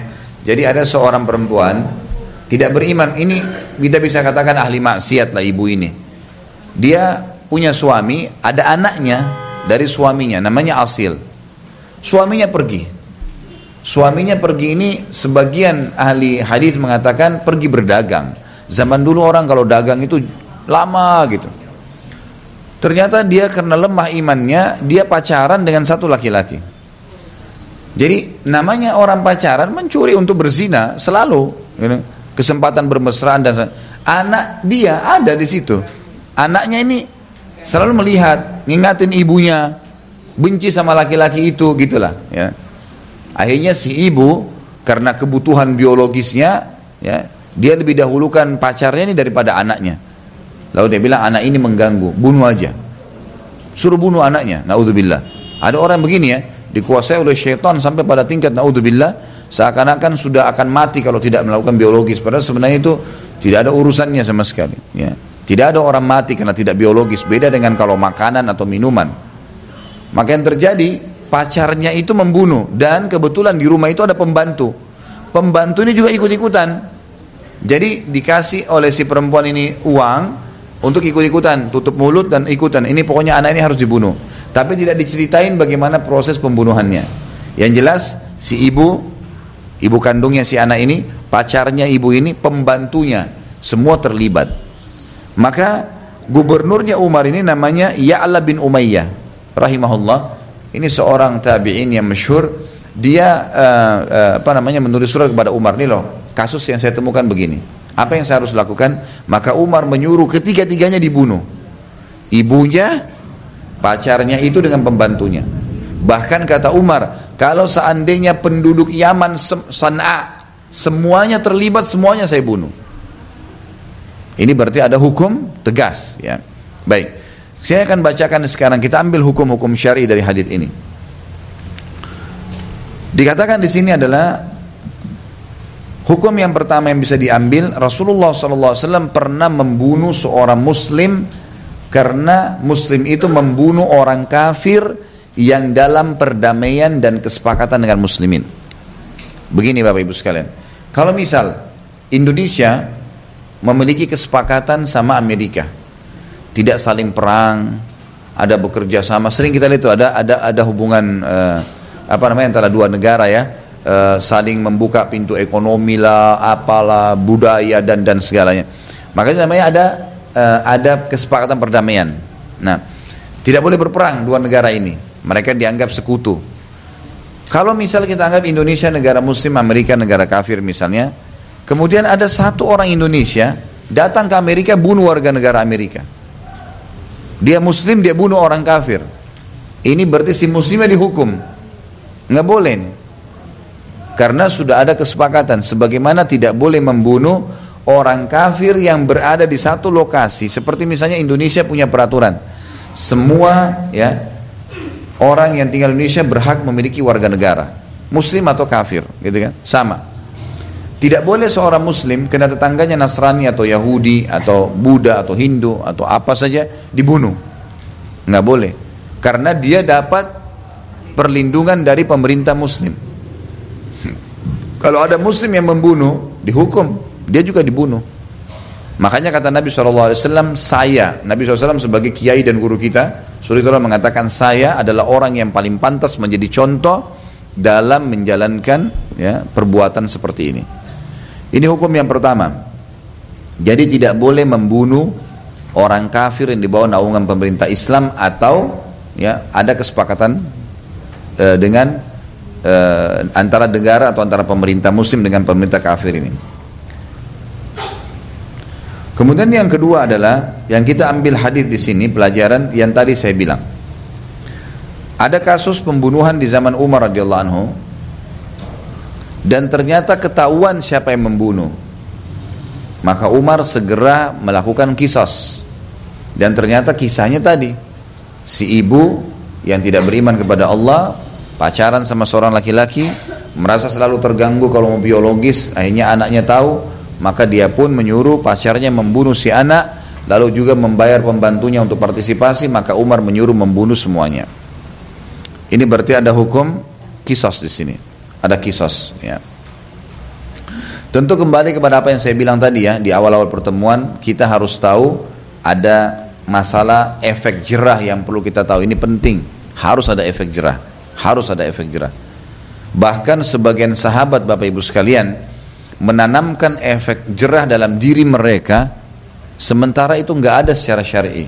Maksudnya dalam arti kata ini untuk menjerah saja. Misalnya Abdullah bin Umar radhiyallahu anhu itu, kalau beliau telat sholat subuh sekali saja, maka beliau bersedekah selama sebulan. Gitu kan? Jadi beliau di sini melakukan perbuatan ini, bersedekah ini, karena memang menganggap ini hukuman buat saya nih, sehingga dia tidak mengulanginya lagi. Ada sebagian ulama salaf dulu, dia jalan, kemudian matanya melihat sesuatu yang salah gitu, yang haram, dipukul matanya sama dia. Dia pukul sendiri matanya, dia mengatakan, sungguh kau akan memasukkan seluruh tubuhku ke dalam neraka. Dihukum sama dirinya sendiri. Jadi ini ada namanya penetapan efek jerah pada perbuatan. Ini penting sehingga orang tidak mengulanginya gitu. Kadang-kadang subhanallah Allah memberhentikan kita dengan mempermalukan. Kita mungkin merasa kenapa ya padahal sebenarnya itu paling bagus karena kita diberhentikan di situ. Kalau enggak kita akan lebih parah nanti itu. Ya, lebih parah. Ada orang subhanallah selingkuh, lalu Allah bongkar biar ketahuan supaya dia berhenti. Salah nih. Masa seorang sudah menikah, laki-laki dengan perempuan sudah menikah lalu mereka pacaran. Ini jelas ada suaminya perempuan, haram. Pacarannya aja haram, apalagi ini istri orang, nggak boleh. Itu banyak terjadi, tidak boleh sama sekali. Atau seorang wanita memang sengaja dia mengkhianati suaminya dengan memiliki hubungan sama laki-laki lain.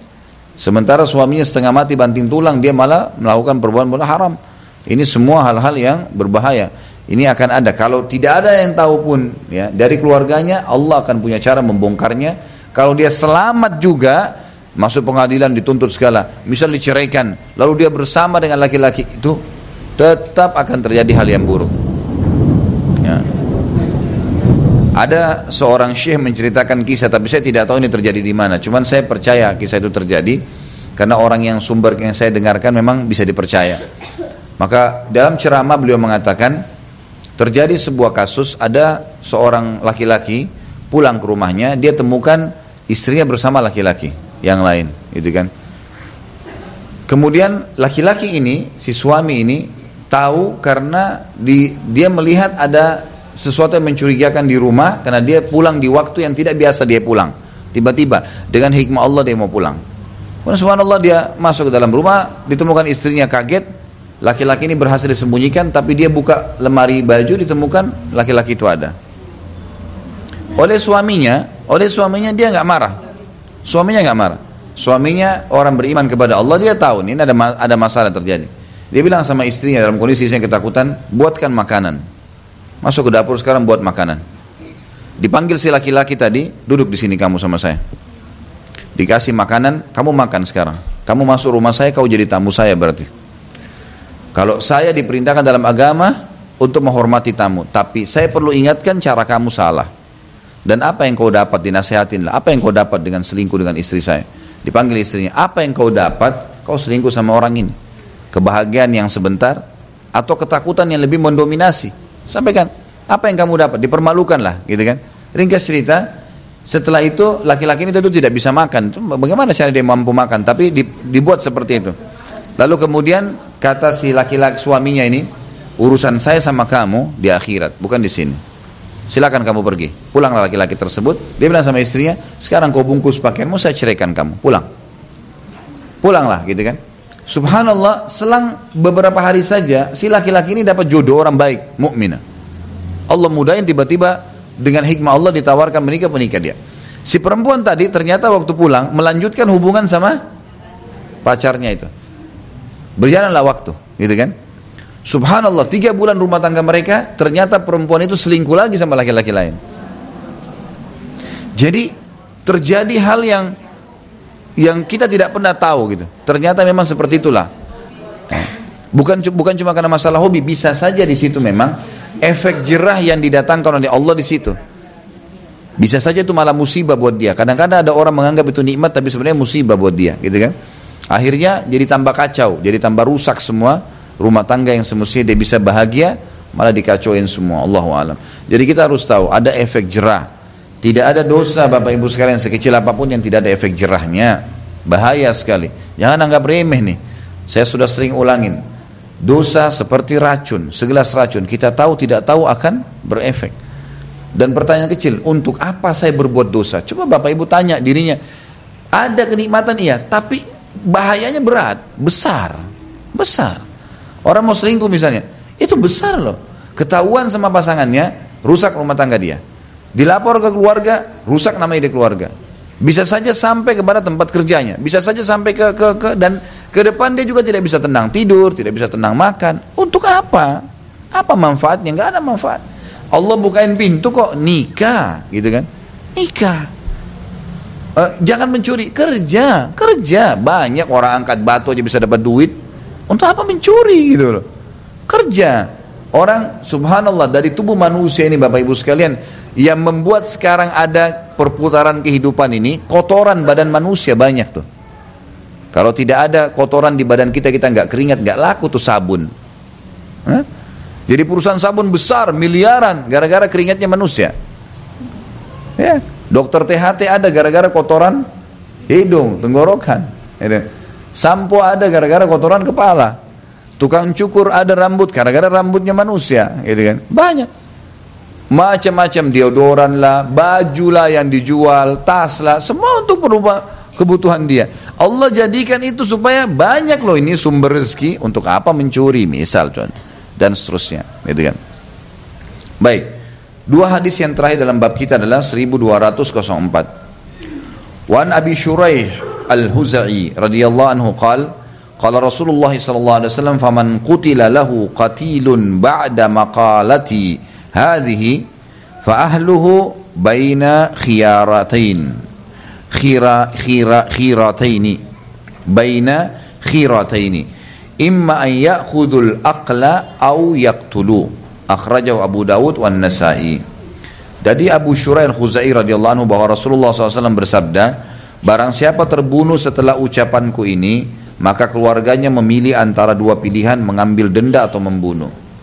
Riwayat Abu Daud dan Nasa'i. Maksudnya adalah, mulai saya sebutin hadis ini berlaku hukum, kata Nabi SAW. Apa hukumnya?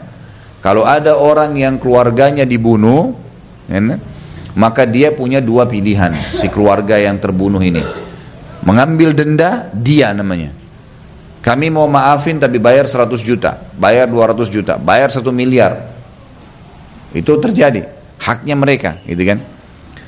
Dan atau mereka membiarkan dibunuh. Ada hadis yang lain dikatakan juga atau mereka memaafkan. Jadi ada opsi penawaran, tapi kembali kepada keluarganya. Dan ini pun kalau yang terbunuh tadi memang terbukti benar. Kalau dia terbukti memang salah, ya nggak ada dia, gitu kan. Tidak ada, maksud saya tadi denda yang bisa diambil, gitu. Dan hadis 1205 hanya menguatkan saja, wa asluhu fis sahihaini min hadis Abu Hurairah bima'nah. Dan asal hadis ini tadi 1204 itu adalah dalam Sahih Bukhari Muslim dari Abu Hurairah radhiyallahu anhu yang diriwayatkan secara makna, Allahu a'lam. Jadi ini terakhir bab kita tentang masalah pidana,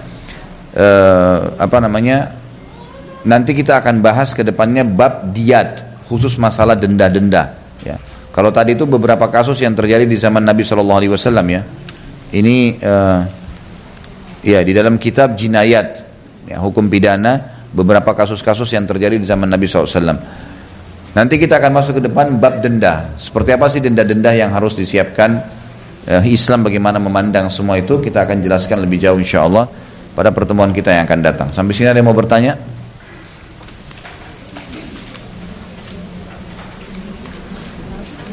Ya, silakan.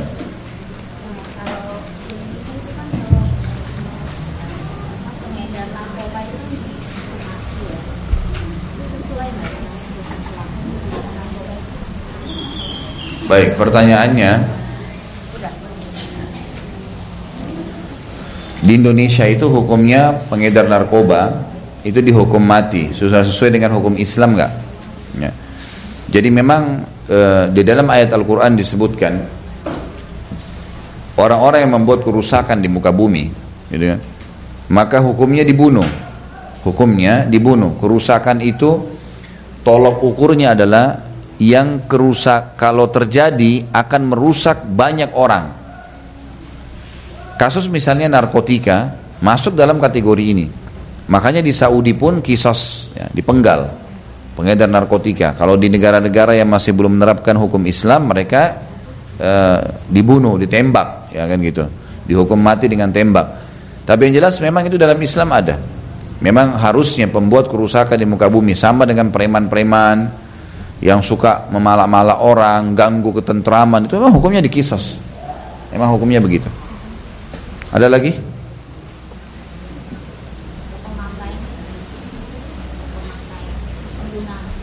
Ya. Enggak, itu sama dengan peminum khamr. Kalau pemakai narkotika sama dengan peminum khamr, hukumnya dicambuk. Dicambuk antara 40 sampai 80 jerah. Ada lagi? Ya. Tolong mic-nya, maaf.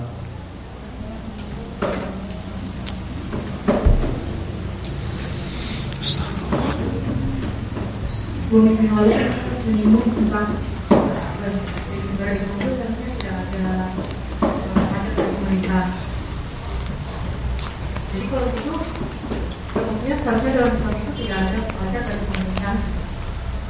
Jadi kalau itu kayak Indonesia sekarang kita kan harus bayar pajak. Jadi boleh nggak kalau kita pakai?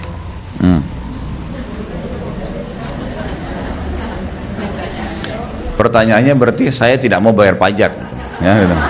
Simpulannya di situ. Saya akan jelaskan pada pertemuan yang lalu, semestinya dalam Islam tidak ada pajak. Tidak boleh pemerintah ambil dari masyarakat, tidak boleh. Karena yang Nabi SAW lakukan adalah kalau butuh, negara membutuhkan biaya, maka disebarkan kesempatan sedekah. Sampai mau bersedekah ini. Misal contoh, waktu Nabi SAW ingin membentuk pasukan jihad, maka beliau berteriak, ini jihad. Ya, siapa yang mau bersedekah dengan hartanya, maka para sahabat datang menyumbang, gitu kan? Atau ada pernah orang miskin yang datang ke Madinah, satu suku gitu, banyak mereka datang dan miskin, saking miskinnya sampai kelihatan bekas kemiskinan itu pada wajah mereka dan tubuh mereka. Maka Nabi SAW naik ke mimbar memotivasi para sahabat untuk bersedekah, sukarela, mau nyumbang berapa saja. Jadi kalau pemerintah mau jalan sesuai dengan hukum Islam, mestinya jangan paksa, sukarela, gitu kan? Sukarela. Pemerintah butuh biaya untuk ini, sukarela, bebas, nyumbang berapa saja. Kalau ditentukan 10% misalnya, mau nggak mau harus, kan itu. Bahkan kalau tidak bayar dianggap ini pelanggar hukum, maka ini semestinya tidak boleh secara syariah. Pertanyaan sekarang saya masuk ke intinya, bagaimana? Kalau begitu, apakah saya boleh tidak bayar pajak? Maka saya katakan, gitu kan? Di sini Bapak Ibu sekalian kembali kepada maslahat dan mudaratnya. Hukum syar'i saya bicara ya. Masalah mudarat gini, kalau ibu tidak bayar dan pemerintah tidak masalah dengan itu, kita tidak dianggap sebagai seorang kriminal, maka itu hak ibu tidak bayar. Tetapi kalau ibu malah tidak bayar nanti jadi masalah, ya, malah jadi berefek tidak baik terhadap nama baik, ketentraman, maka bayar dan diniatkan sedekah, gitu kan? Udah niatin sedekah. Walaupun kita tidak suka, karena kalau tidak maka datang mudarat, ya, mudaratnya lebih besar, gitu kan? Tetap kembali lagi pada saya bilang hukum syar'i sebenarnya tidak boleh. Apa urusannya kita beli tanah dengan hasil keringat kita kena pajak? Apa urusannya itu? Nggak ada urusannya. Orang makan, dia makan dengan hasil keringatnya, dia beli kan, dipajak. Apa hubungannya? Lalu anehnya pemerintah kita bangga dengan ini 70% APBN kita dari pajak. Gimana caranya bangga dengan itu? Masa bangga dengan uang hasil rampasan paksa itu? Kan tidak baik itu ya. Nggak baik mestinya. Lalu dari mana pemerintah hidup? Allah sudah kasih kok. Kita lautnya tidak kurang. Kan itu. Hasil laut tidak kurang. Hasil pertambangan tidak kurang. Amerika aja hidup dari timika. Gitu kan? Negara yang besar itu hidup dari timika. Artinya Indonesia lebih kecil jauh dari Amerika. Kalau kita ambil alih itu, kemudian dikelola oleh pemerintah kita, itu sudah cukup membiayai negara kita. Amerika aja bisa dibiayain. Itu baru satu loh ya. Belum banyak pertambangan. Ini daratan kita kaya, lautan kita kaya. Allah sudah beri loh semuanya. Ada negara di beberapa bagian di Eropa hidup dari sayur. Sayur, jual tomat, jual sayur-sayuran, diekspor ke negara-negara, hidup tuh. Nah itu. Buah-buahan hidup, kita apa yang tidak ada gitu. Semuanya ada.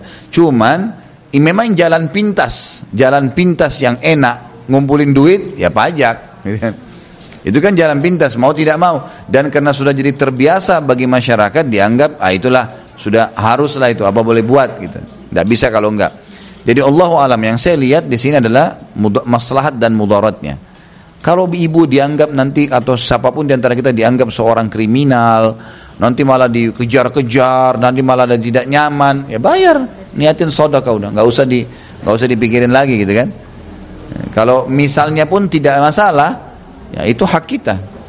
Karena tidak ada haknya orang lain termasuk pemerintah untuk mengambil secara paksa. Coba ya. Ada lagi? Sudah. Kayaknya alhamdulillah nih bahasan pidana nggak banyak bertanya. Coba kalau kemarin cerai, nikah, wah, cerai paling seru kemarin tuh, banyak macam-macam. Satu aja favorit Ya. bahwa sekarang kan sudah kami itu LGBT ya. Kenapa Bu? Maaf. Oh iya. Kemudian bahwa ada beberapa juga bahwa sudah itu kan dia malah ibadah. Nah ini untuk yang anak-anak kita kalau gimana itu gimana dikasih sistem mereka. Sebenarnya modal dasar kita adalah agama. Agama segalanya. Jadi Bapak Ibu, berikan pemahaman agama kepada anak-anak. Kan itu. Termasuk masalah biologis. Itu bukan aib. Ibu-ibu di sini bukan aib mengajak ngobrol anak perempuannya, jelaskan masalah biologis tapi sesuai dengan jenjang pendidikannya. Jangan diam kalau ditanya, atau jangan mengatakan kalau pada saat dia tanya, ibu apa sih itu biologis? Misal, kamu anak kecil nggak usah nanya. Nggak bisa, karena kalau pertanyaan dilemparkan berarti butuh apa? Jawaban. Kalau ibu tidak jawab, dia akan cari dari sumber lain. Kalau sumbernya benar bagus, kalau salah kan gitu. Jadi kita jawab sesuai dengan akal yang sehat itu. Kalau tidak salah pernah istri saya ditanya oleh anak perempuan ini, anak perempuan saya mungkin masih kelas 1 SD waktu itu. Apa itu seksual? Jadi ternyata dia baca di satu tulisan, gitu kan? Ada tulisan masalah seksual, saya juga tidak ngerti diambil dari mana. Saya tanya istri, dia juga tidak tahu dari mana anak ini dapat. Tapi sudah ditanya, Umi apa itu seksual? Anak kelas 1 SD. Istri saya diam, nggak jawab. Dia nggak salahin, dia juga nggak jawab. Dia tunggu saya pulang, lalu ditanya, ini kira-kira seperti apa? Jawab, saya bilang. Tapi sesuai dengan akal dia. Apa itu seksual? Seperti apa saya jawab? Saya bilang jawab. Itu adalah hubungan seorang laki-laki dan perempuan yang akan mendatangkan keturunan manusia. Titik, cukup. Sebatas itu kita jelasin. Karena, dan subhanallah anak-anak SD itu biasanya, itu belum kritis. Jadi kalau kita sudah jelasin udah, oh iya itu ya, udah. Dia nggak terlalu banyak bertanya. Beda mungkin kalau orang sudah kuliah, SMA, mungkin kadang-kadang dia masih belum jelas, dia lebih kritis bertanya. Dan kita juga memang sudah pantas dengan umurnya untuk menjelaskan lebih jauh. Jadi jangan sampai anak kita buta informasi. Nah pada saat itu kita jelaskan juga, alangkah baiknya kalau subhanallah ada ibrah ya, ada pelajaran seperti kasus tentang kaum Lut, Nabi Lut, tentang homoseksual. Dan itu saya sudah angkat juga bahasannya di dosa-dosa besar ya, tentang masalah haramnya homoseksual dengan lesbian. Haram mutlak dalam Islam. Karena kata Nabi SAW, lesbi di antara perempuan, ini hadis sahih ya, lesbian di antara perempuan adalah zina di antara mereka. Jadi lesbian saja dalam arti kata gini, mungkin mereka tidak meletakkan kemaluan di kemaluan, cuman mereka seperti pacaran sesama jenis, itu sudah cukup dianggap zina di antara mereka. Kata ulama, berarti dia lebih berat daripada orang berzina sama lawan jenisnya. Karena kalau zina dalam lawan jenis itu dinilai kalau seseorang meletakkan kemaluan di kemaluan, selama tidak dikatakan zina. Tapi khusus masalah lesbian dan homo, ini berhubungan saja, membuka jalin hubungan itu sudah cukup dianggap zina ya, sudah cukup dianggap zina. Maka jelas sekali lebih berat daripada zina normalnya. Diberikan penjelasan. Jadi kalau pada saat kita jelasin ke anak-anak gitu kan, seperti kalau kita bacain kisah-kisah Nabi, dijelaskan ini loh, ini kesalahan nak ya. Jadi laki-laki nggak boleh suka sama laki-laki, perempuan nggak boleh suka perempuan, tapi nanti akan ada suka dengan lawan jenis. Agama membolehkan, kita jelaskan agama membolehkan, tetapi caranya dengan nikah. Bagaimana Bu itu nikah? Nanti perempuan ini akan ditemani oleh ayahnya. Ayahnya menerima seorang laki-laki dengan cara baik, kemudian diucapkan kalimat akad nikah. Saya nikahkan kamu sama anak perempuan saya, walaupun SD, jelasin. Saya nikahkan kamu sama anak perempuan saya si fulan dengan mas kawin ini. Laki-laki bilang saya terima, barulah mereka boleh berhubungan, dinamakan suami istri. Nanti cukup sampai situ. Kalau ada pertanyaan lebih jauh baru kita jelaskan lagi. Jadi yang pertama, cara untuk menangani kasus-kasus seperti ini, apapun nanti istilahnya akan muncul gitu kan. Kalau saya melihat sih di Indonesia sudah lama ini, gitu kan, sudah lama. Cuman baru dibongkar, itu sudah biasa mereka. Bahkan bukti nyata secara nasional, ada orang-orang yang punya kelainan seks ini malah diorbit kan. Terorbit, dianggap lelucon, lawa, dilawakin. Ini nggak boleh semua. Di zaman Nabi SAW ada banci, di zaman Nabi pernah ada. Laki-laki yang suaranya menyerupai perempuan dan kelihatan dari gelagatnya. Waktu duduk dengan beberapa sahabat, ada satu banci ini bilang gini, rupanya dia suka sama sahabat yang ini nih. Karena sahabat ini menurut dia ganteng, dia suka nih. Gimana caranya? Dia bilang sama laki-laki itu, sama sahabat ini, nanti bahasanya pakai bahasa syar'i ini. Dia bilang, si banci bilang, nanti kalau Allah memberikan nabinya Muhammad SAW, Bu, jangan dipotong kameranya ya. Dari tadi sudah berapa orang saya lihat, kesian, editingnya susah. Jadi, mana tadi? Lupa. Ya, banci di zaman Nabi SAW ini, dia bilang sama laki-laki yang dia suka dari sahabat, nanti kalau Allah membukakan untuk nabinya, memberikan kemenangan, kota Taif. Taif ini 60 kilo dari Mekah. Nanti saya tunjukkan buat kamu perempuan yang bisa kau nikahi. Perempuan itu sangat gemuk.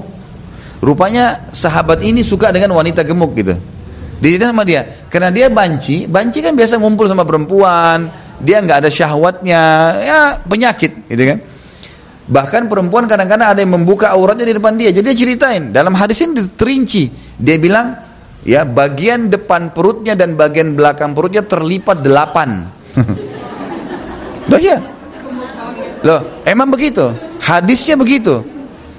Jadi yang kita ambil pelajaran, bayangkan dia bisa tahu sedetail itu tentang perempuan untuk mendapatkan hatinya si laki-laki ini, gitu. Maka waktu Nabi SAW lewat, Nabi dengar. Kata Nabi SAW apa? Keluarkan orang ini dari Madinah. Tidak boleh tinggal sama kita nih. Usir. Tidak boleh. Diterapi sampai sembuh. Ini kita enggak, diorbit memang.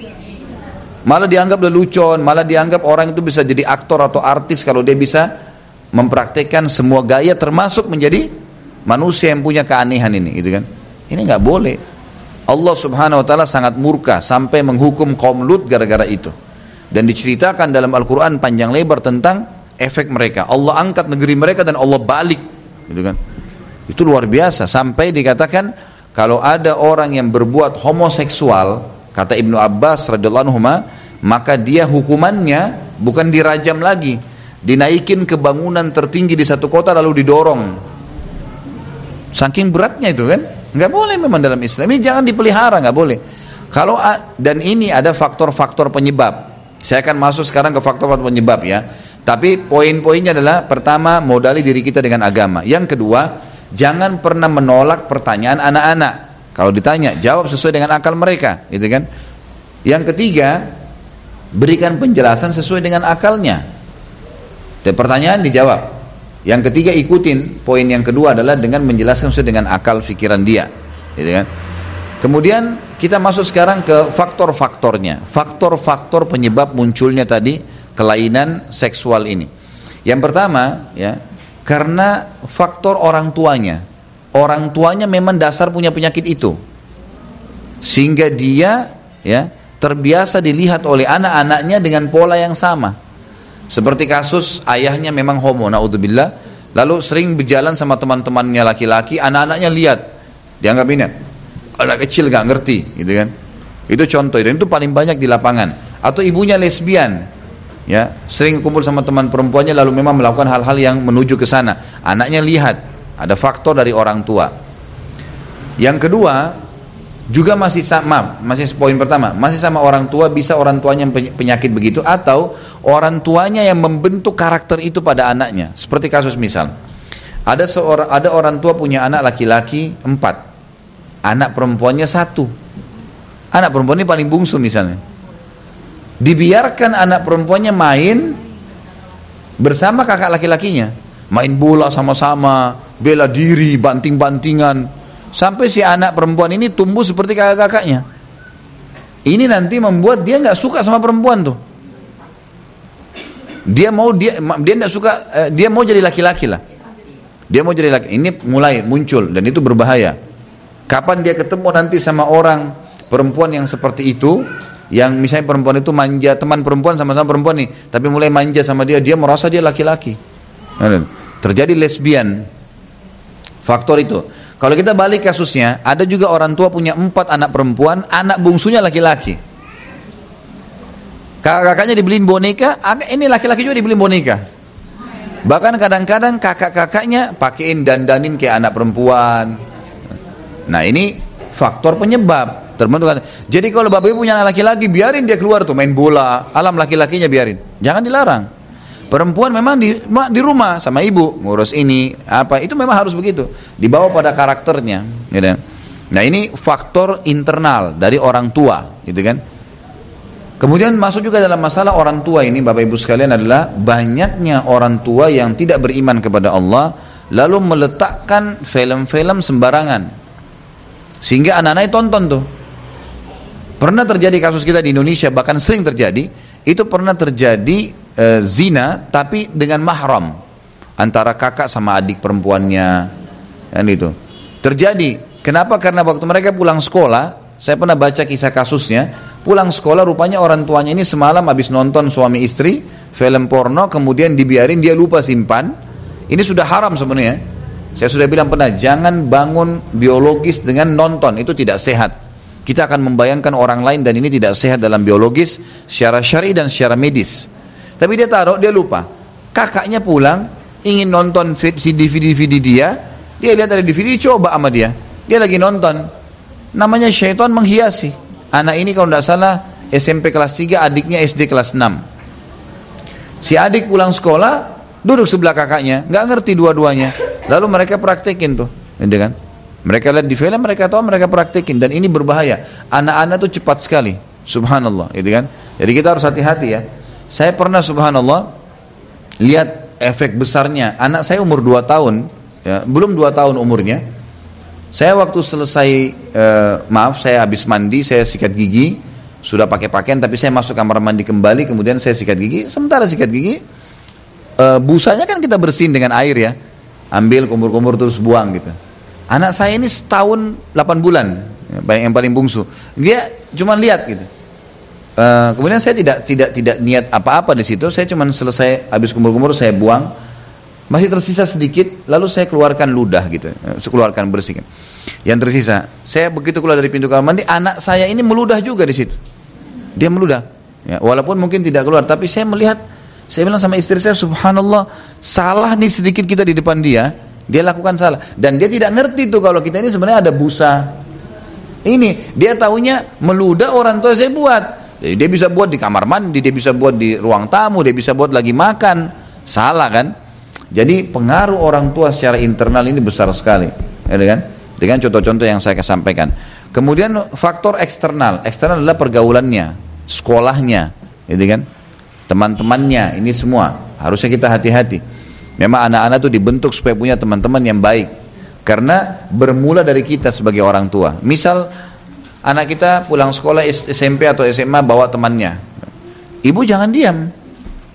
Siapa nak? Duduk, panggil temannya duduk. Ini kamu siapa ini? Tinggal di mana? Siapa orang tuanya? Tahu? Ada nomor telepon orang tua kamu nggak? Komunikasi dengan orang tuanya, cari tahu. Kalau kita dapat informasi anak ini tidak baik, sampaikan kepada anak kita. Emang wajar, kita batasin, nggak boleh. Kalau baik, baik gitu kan. Lalu kemudian buatkan program-program yang positif buat anak-anak, ya. Buatkan program positif buat anak-anak gitu kan. Khusus masalah anak perempuan saya sudah pernah bilang, pola pendidikannya jangan berikan opsi penawaran. Misal gini, ibu mau keluar sama anak perempuannya, dari kecil tuh biasakan, pakai baju ini nak. Langsung to the point, pakai baju ini. Ibu mau kau pakai baju ini. Udah, biarin dia terbiasa patuh. Itu memang karakternya sudah begitu. Kalau kita biasakan nanti ibu yang sukses ini dia pakai baju apa, anaknya di belakang ikutin ibunya. Persis seperti ibunya. Sama. Bahkan mungkin jalannya ibunya, sisir rambutnya semua diikutin sama dia. Itu positif sekali. Asal ibunya benar, anaknya jadi benar tuh, gitu kan.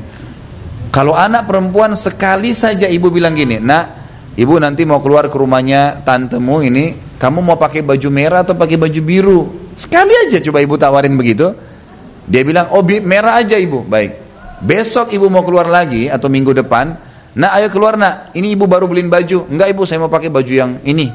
Loh ibu beliin ini baru? Enggak, saya nggak mau. Kalau perlu ribut sama ibunya, nggak mau keluar. Karena sudah terlanjur kita kasih opsi. Anak perempuan nggak bisa dikasih opsi, nggak bisa. Emang harus dibiasakan begitu, itu karakternya. Nanti dia terbawa seperti itu. Kalau anak laki-laki beda. Anak laki-laki makin sering ibu kasih, ini nah, ibu mau, kamu ini ibu beliin, kamu biru atau merah? Oh saya mau biru ibu, baik. Walaupun digituin, anak laki-laki itu masih sering datang ke ibunya. Ibu, kalau menurut ibu yang mana yang bagus? Lain anak laki-laki, beda. Memang sudah begitu karakternya. Jadi membiasakan membentuk ini sangat bagus. Kalau ada ibu-ibu punya anak perempuan suka bangkang, kasus awalnya karena ini. Kasus awalnya karena kita sering memberikan opsi penawaran. Mau ikut atau tidak? Oh di rumah aja. Udah, sekali lagi kita aja nggak bakal ikut dia. Nah, ibu mau keluar sebentar jam 4, siap-siap ya. To the point. Udah ikut. Dia akan ikut. Walaupun dia pulang sekolah, dia akan ikut. Biasakan begitu. Karena memang ini pembentukan karakter. Secara eksternal kita harus membatasi, mengetahui sekolah yang dia masuk, pergaulan teman-temannya, ini semua harus dihati-hati, gitu kan? Tontonan-tontonan, dan ingat, jangan pernah merasa majelis taklim seperti ini hanya untuk ibu-ibu dan nenek-nenek. Ini salah ini. Atau hanya untuk bapak-bapak. Anak-anak muda juga perlu dibawa. Anak remaja, ABG itu bawa malah majelis taklim. Karena kalau mereka bisa merasakan apa yang ibu rasakan sekarang di umur mereka yang belasan tahun itu luar biasa. Ibu akan kaget nanti bagaimana terbentuk mereka menjadi orang yang baik. Ya. Sampai ada beberapa jemaah saya yang sudah paham, dibawa anak-anaknya sama dia dan dibiasakan dengar ya. Dan memang diajak ngobrol, dibuat supaya mereka suka. Ini loh ya, ini loh ya, ini loh ya, diberikan gambar. Ini loh hukumnya sudah tahu. Dan begitu pas pulang diajak ngomong. Nak tadi itu Ustadz ngomong gini, kamu tangkap nggak? Oh iya ibu gini. Menurut kamu bagaimana? Diajak diskusi gitu kan, sehingga memang dia hidup dengan suasana itu, yaitu Allahu a'lam yang saya tahu. Mudah-mudahan saja ya, kita berharap tentu kalau ini saya bicara secara kita individual. Kalau kita berharap secara kelembagaan atau kenegaraan, ya kita berharap pemerintah tegas, harus tegas ini, nggak boleh ditindas, nggak boleh, harus ditindak, maksud saya ditindak ya. Mungkin begitu Bu ya. Baik, mungkin sampai sini insyaallah. Kita berharap kepada Allah Subhanahu wa taala agar membukai majelis kita, dan juga semoga semua yang pernah berbuat dosa dimaafkan oleh Allah Subhanahu wa taala dan diganti dengan kemahamurahannya menjadi pahala, dan semoga juga itu berlaku pada kedua orang tua kita, kepada seluruh kerabat kita dan seluruh muslimin dan muslimat yang masih hidup dan juga yang sudah meninggal dunia. Dan kita terus berharap kepada Allah Subhanahu wa taala semoga yang semua yang punya masalah diangkat masalahnya, semua yang belum punya keturunan diberikan keturunan yang soleh dan soleha, yang belum memiliki pasangan yang baik maka diberikan pasangan yang soleh dan soleha. Juga semoga saja semua yang terlilit utang dilunasi utangnya, yang sakit diangkat penyakitnya, dan juga semoga saja pada saat seseorang di antara kita akan meninggal dunia ditutup oleh Allah SWT dengan husnul khatimah. Dan kita berdoa kepada Allah SWT juga untuk saudara kita di Palestina, di Syria, di Yaman, di Irak, di Myanmar, dimanapun mereka berada sedang tertindas. Semoga Allah ikhlaskan niat mereka, terima para syuhada mereka, Allah muliakan Islam di tangan mereka dan tangan kita, dan Allah juga partisipasikan kita bersama mereka di pahala, baik dengan doa, dengan harta, juga dengan jiwa kita. Dan semoga Allah menyatukan kita dengan kemahamurahannya semua di surga firdausnya tanpa hisab, semana ia satukan kita di majlis ilmu yang mulia ini. Sebelum saya tutup dengan kafaratul majlis, Bapak Ibu sekalian, saya mengajak sekali lagi partisipasinya kalau memang mau berminat, khusus untuk acara-acara yang sudah diupload di YouTube dan juga di web, yang alhamdulillah selama ini semuanya di-download gratis dan sudah menyebar ke seluruh dunia ya, kalau saya bahasakan walaupun dalam bahasa Indonesia. Karena saya dikontak oleh saudara-saudara kita muslim dari Amerika, dikontak dari Eropa, dari beberapa negara, dari Jerman, dari Perancis saya dihubungin, kemudian teman-teman dari Australia, dari Jazirah Arab, ya, dari negara-negara, dari Jepang, dari Hong Kong, dari mana-mana saya dihubungin. Tinggal yang dari Afrika memang yang belum ada menghubungi saya nih. Tapi semuanya rata-rata orang Indonesia yang bertugas itu sudah di luar negeri atau memang hidup di sana mengikuti ceramah di YouTube, alhamdulillah. Saya bisa bahasakan ini sudah jutaan orang yang menyaksikan. Dan siapapun yang sudah partisipasi baik di kameranya, ya, baik mungkin di perlengkapan yang lain, mungkin DVD-nya dan segalanya, ini insya Allah ada pahala yang di sisi Allah SWT. Dan kami akan kembangkan sekarang, karena seperti penggunaan mic yang sekarang kita gunakan, mic ini kalau saya balik ke arah ibu sebelah kanan saya, maka suara nanti di YouTube itu tidak sejelas kalau saya sedang menghadap ke sini. Memang ada mic-mic tertentu yang sensitif yang sangat bagus gitu kan. Itu kami butuhkan. Kemarin saya baru bicara sama teman-teman tim, memang kayaknya kita butuh untuk membeli mic yang bagus. Kemudian ada beberapa hal lah ya yang dibutuhkan, mungkin 6-7 poin, saya tidak ingat semua sekarang. Tapi yang jelas salah satunya audio harus diperbaikin, kemudian kamera harus ditambah, Dan ini kalau ada yang berminat untuk partisipasi untuk kelanjutan dakwah ke depan, maka insya Allah bisa hubungin saya. Dan bagi ibu-ibu tolong yang belum menerima laporan apapun dalam kegiatan sosial yang saya janjikan, saya diingatkan kembali. Tapi jangan tulis WA atau SMS, telepon. Karena kalau tulis lama saya jawabnya. Ini sekarang ada 1.500 WA. Gitu. Iya betul. Saya jawabnya bagaimana gitu. Jawabnya saya cari yang paling banyak 9, 10 baru saya jawab. Tapi setelah itu masuk lagi banyak gitu kan. Karena WA bukan seperti BB, kita nggak bisa blok, nggak bisa terima dulu baru bisa masuk kan. Ini siapa saja bisa masuk gitu. Jadi agak lama kadang-kadang. Tapi ada yang memang kebetulan saya bisa jawab. Jadi kalau Bapak Ibu yang mau ikut partisipasi atau yang sudah pernah ikut dan saya janjikan seperti misalnya cetak ulang buku doa. Saya akan kasih kesempatan, boleh bagi cuma-cuma di setiap pengajian saya, atau kalau ibu dan bapak mau bagi sendiri tinggal bilang, Ustaz saya pernah kasih 1 juta tuh, 1 buku 10.000 berarti 100 buku, saya mau bagiin sendiri, oke saya bawain gitu kan. Saya diingatkan karena saya manusia biasa dan terbatas, tidak bisa semuanya saya kerja, dan sampai sekarang memang belum ada tim khusus yang mengurus itu di Jakarta, karena tim saya kebanyakan semua di